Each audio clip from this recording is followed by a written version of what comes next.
You're here. Welcome to the Masterminding Success podcast. They say if you want to be successful in business and in life, then surround yourself with successful people. So pull up a seat. The mastermind is about to begin.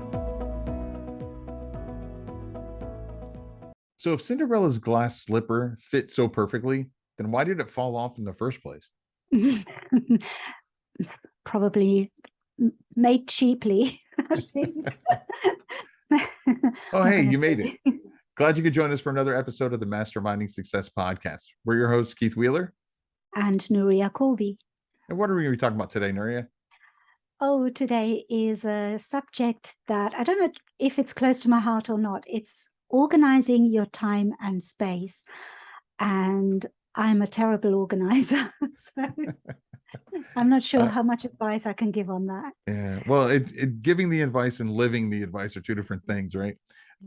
Yeah. I get this question a lot. How do you do so much in such, I mean, we all have the same amount of time, and how are you able to do a full-time job and a YouTube channel and write books and all that other stuff? So no, it's a topic that I think a lot of people want to know. And so what are some things that you've done in the past to organize your time or your space or both?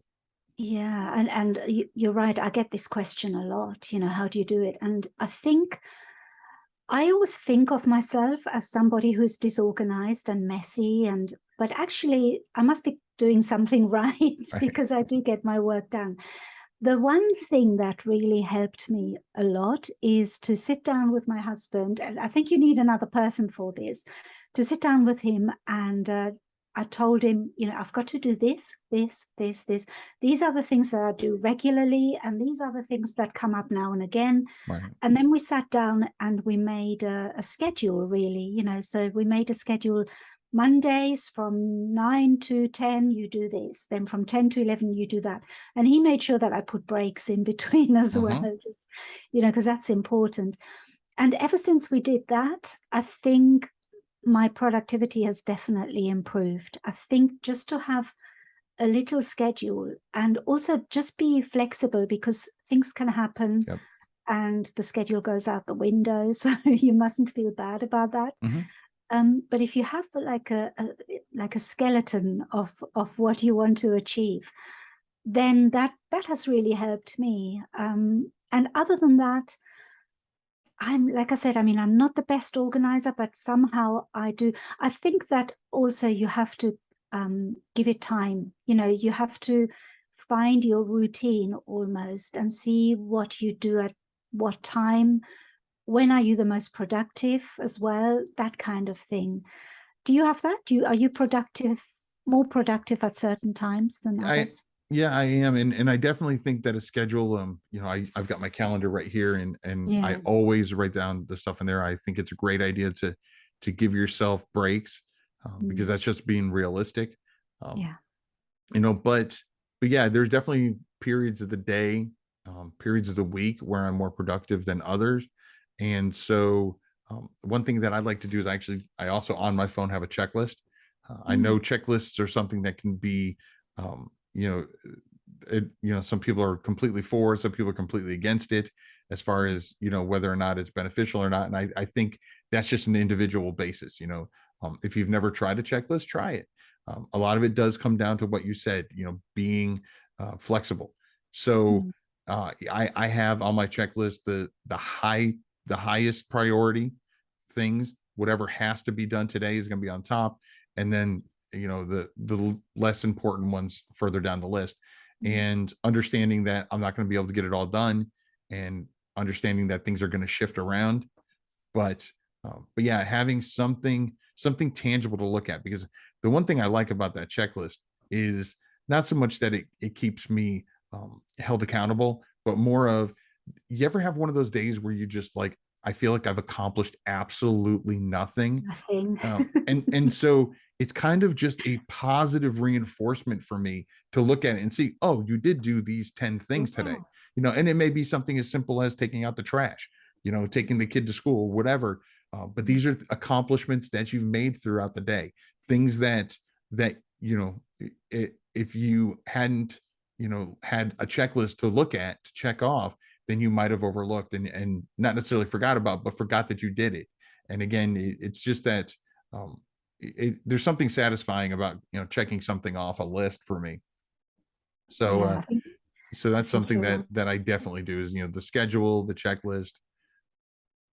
Absolutely. And you just hit the nail on the head again. I mean, when you look at the checklist and you see all the little ticks, I've done this, it feels great. Yeah. It's like, it doesn't feel so great when the checklist is empty and you think, oh no, I've got to do all this. Right. But once you've done it, it's amazing.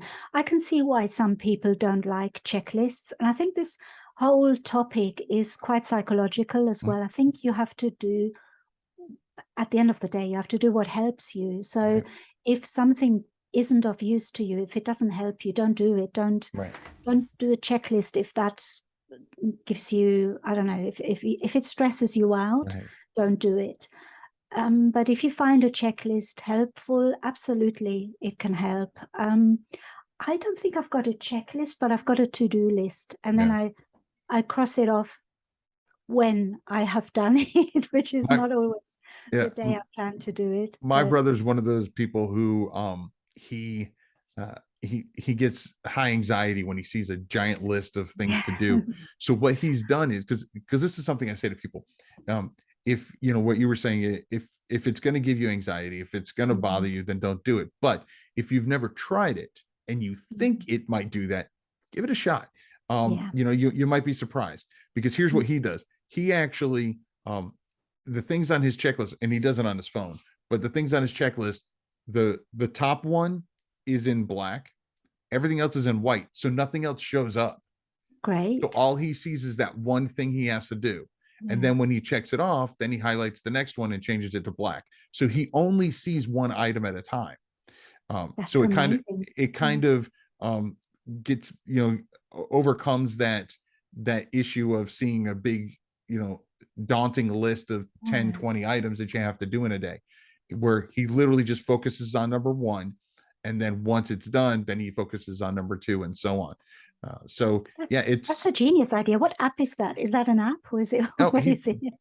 I don't know what app he uses, but yeah, it's something that he told me he did a while ago, and I need one of those. because I had suggested to him, because he was asking me the question, Keith, how do you do everything that you do? And so I said, I mean, I've got the schedule, I've got the checklist. I mean, and I'm kind of OCD anyway, so organization like that is calming for me. But and he was like, I don't know if I can do that. I said, well, try it. And then he came back to me a few months later again. I was like, how'd it work out? And he's like, yeah, I couldn't do that, but here's what I did. And he told me about the color. I'm like, dude, that is brilliant. That is brilliant. And he's 5 years younger than me, so me giving him a compliment is rare, but I did have to give him kudos for that. Now when we were talking about time and space, one thing as far as organizing that I do for space is I really think it's important to not necessarily stay super organized, super clean, but I do believe that having a lot of clutter in your workspace, whatever that is, whether it's a desk or a room or whatever, I do think that having clutter can clutter your mind and kind of slow things down. And so I think you need to have whatever you need to do whatever you're doing, whatever your job is.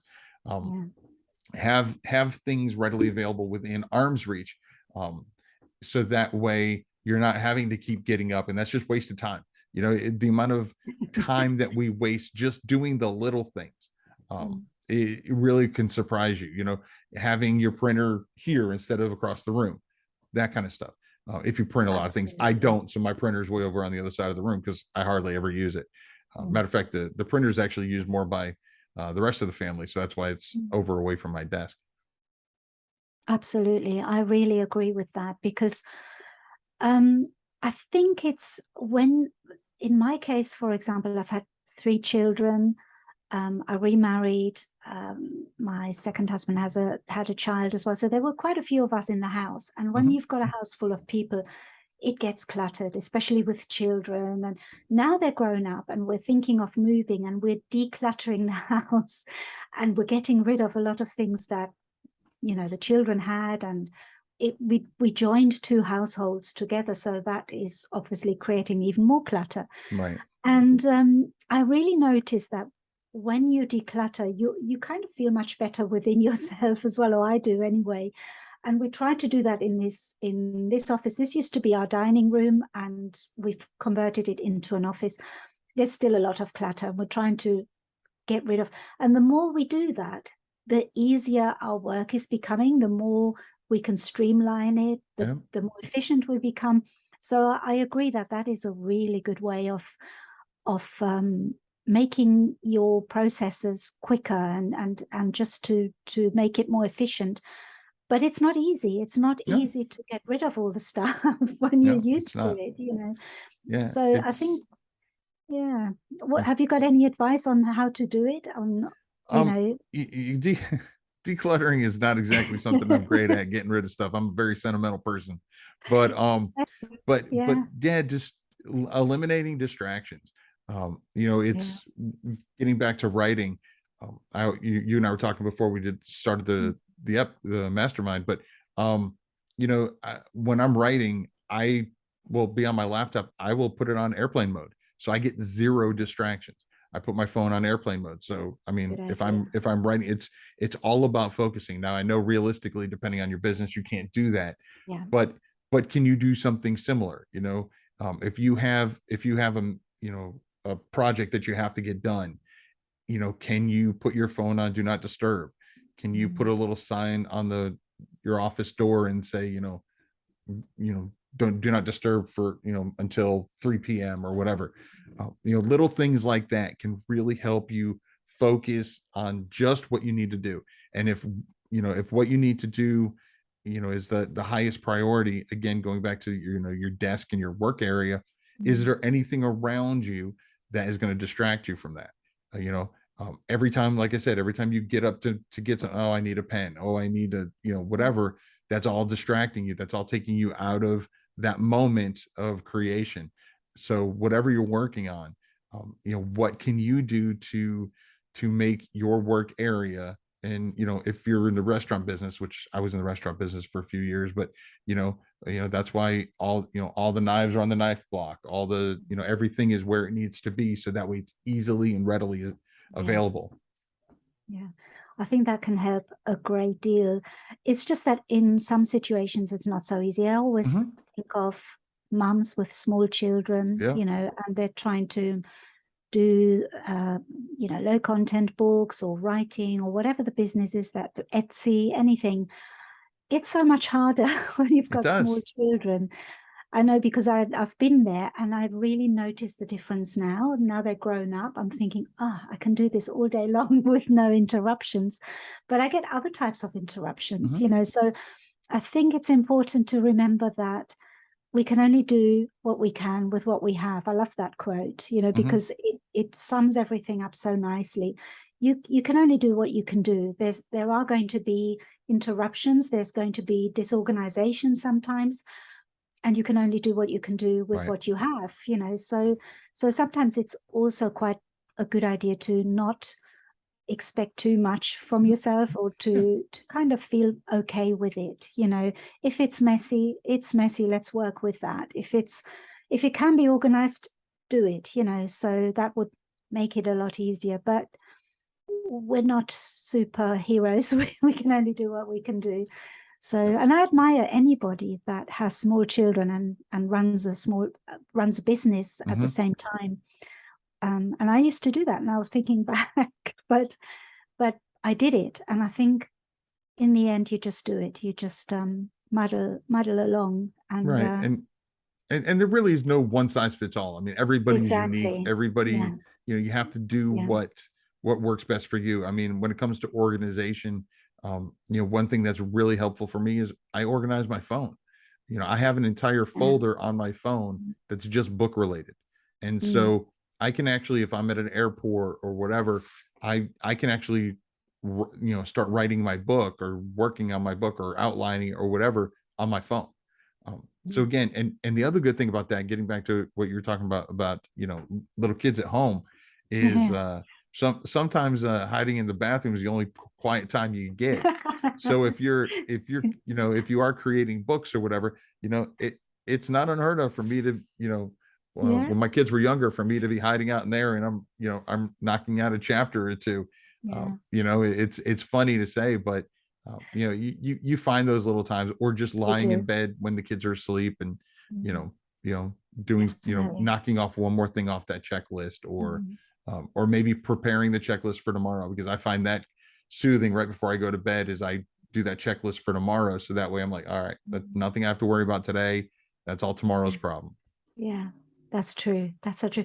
I think everybody finds their own ways of organizing themselves, and they can be quite quirky, they can be unusual. It doesn't matter. Whatever works for you is a good idea. And there's lots of apps to help you as well. Mhm. Some people like to do that. I've got lots of good old-fashioned notebooks Yep. everywhere.